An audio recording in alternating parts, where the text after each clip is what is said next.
Vyombo vya habari vya serikali ya Irani imethibitisha kuuawa kwa kiongozi mkuu wa nchi hiyo Ali Khamenei kufuatia mashambulizi yaliyodaiwa kufanywa na Israeli na Marekani yaliyoanza Jumamosi asubuhi. Taarifa ya Baraza Kuu la Usalama wa Kitaifa la Irani limesomwa kupitia vyombo kadhaa vya habari vya serikali imesema Ayatollah Khamenei aliuawa ofisini kwake jana asubuhi wakati wa mashambulizi hayo.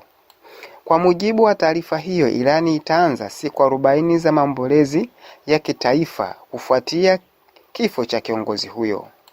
Wakati huo taarifa kutoka shirika la Red Cross nchini Irani zinasema kuwa zaidi ya watu 200 wameuawa katika mashambulizi hayo.